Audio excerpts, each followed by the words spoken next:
Hello friends, welcome back to our channel. ఉద్యోగం చేసేవారు ప్రతి ఒక్కరూ ఏదో ఒక సమయంలో వ్యాపారం చేయాలనే ఆలోచనతో ఉంటారు. ఓవైపు ఉద్యోగం చేస్తూనే మరోవైపు వ్యాపారం చేయడానికి ప్రణాళికలు రచిస్తూ ఉంటారు. ఇక మహిళలైతే ఉద్యోగం కంటే ఇంట్లోనే ఉంటూ ఏదైనా వ్యాపారం చేయాలి అనే ఆలోచనతో ఉంటారు. అలాంటి వారి కోసమే ఓ మంచి బిజినెస్ ఐడియా. ఇప్పటిగానే ఉపయోగపడే వస్తువుల్లో స్క్రబ్బర్ ఒకటి. పాత్రలను వాష్ చేయడానికి ప్రస్తుతం ప్రతి ఒక్కరూ స్క్రబ్బర్స్ను ఉపయోగిస్తూ ఉంటారు. దీన్నే వ్యాపారంగా మార్చుకుంటే భారీ లాభాలు గడించవచ్చు.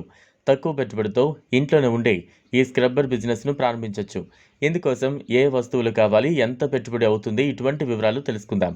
స్క్రబ్బర్ బిజినెస్ను ప్రారంభించేందుకు పెద్ద పెద్ద మిషన్స్ అవసరం లేదు. స్క్రబ్బర్ ముక్కలను మార్కెట్లో పెద్ద మొత్తంలో విక్రయించే సంస్థలు ఉన్నాయి. వారి నుంచి కొనుగోలు పెద్ద మొత్తంగా ఒకేసారి కొనుగోలు చేయొచ్చు. అనంతరం కేవలం మీకు నచ్చిన పేరుతో వాటిని ప్యాకేజ్ చేసి దుకాణాల్లో విక్రయిస్తే సరిపోతుంది.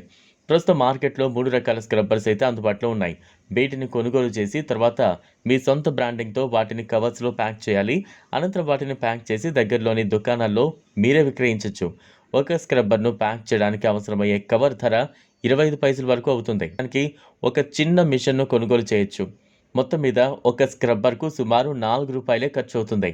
దీన్ని హోల్సేల్ మార్కెట్లో సేల్ చేసుకుంటే 7 నుంచి 8 రూపాయల వరకు విక్రయించవచ్చు. 400 సంపాదించవచ్చు. ఈ స్క్రబ్బర్ బిజినెస్ను మరింత విజయవంతంగా మలుచుకోవాలంటే మార్కెటింగ్ పైన కూడా ప్రత్యేకంగా దృష్టి పెట్టాలి.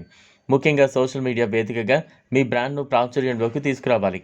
ఫేస్బుక్, ఇన్స్టాగ్రామ్, వాట్సాప్ వంటి ప్లాట్ఫామ్స్ను ఉపయోగించి స్థానిక మార్కెట్లో మంచి గుర్తింపును సాధించాలి. మీ స్క్రబ్బర్స్ ప్రత్యేకతలు, వాటి నాణ్యత, ధర లాంటి విషయాలను హైలైట్ చేస్తూ వీడియోలు, ఫోటోలు, కస్టమర్ రివ్యూలను షేర్ చేస్తూ విశ్వసనీయతను పెంచుకోవచ్చు. కొనుగోలు చేసిన కస్టమర్లకు రిఫరల్ డిస్కౌంట్లు, బల్క్ ఆర్డర్లపై తగ్గింపులు వంటి ఆఫర్లు ఇస్తే వినియోగదారుల సంఖ్య మరింతగా పెరుగుతుంది. ఈ బిజినెస్ను తదుపరి స్థాయికి తీసుకువెళ్లాలంటే స్థానికంగా ఉన్న హోటల్స్, మెస్లు, క్యాటరింగ్ సంస్థలతో భాగస్వామ్యం కుదుర్చుకోవడం మంచిది. వారికై స్పెషల్ బల్క్ డీల్స్ను ఆఫర్ చేయడం వల్ల ఒకేసారి పెద్ద పరిమాణంలో అమ్మకాలు జరిపే అవకాశం ఉంటుంది. ఈ విధంగా రెగ్యులర్ కస్టమర్లను పొందడంతో పాటు నెలవారీ ఆదాయం స్థిరంగా ఉంటుంది. ఆ తర్వాత అవసరాన్ని బట్టి మీ బ్రాండ్కు ఓ చిన్న వెబ్సైట్ తయారు చేయించి ఆన్లైన్ ఆర్డర్లను కూడా తీసుకునే విధంగా వ్యాపారాన్ని విస్తరించవచ్చు. చిన్న స్థాయిలో మొదలై నెమ్మదిగా పెద్ద స్థాయికి ఎదిగే మంచి అవకాశం ఉంది స్క్రబ్బర్ బిజినెస్లో. ఈ వీడియో మీకు నచ్చినట్లయితే లైక్ చేయండి, షేర్ చేయండి, ఛానల్ను సబ్స్క్రైబ్ చేసుకోండి. థ్యాంక్స్.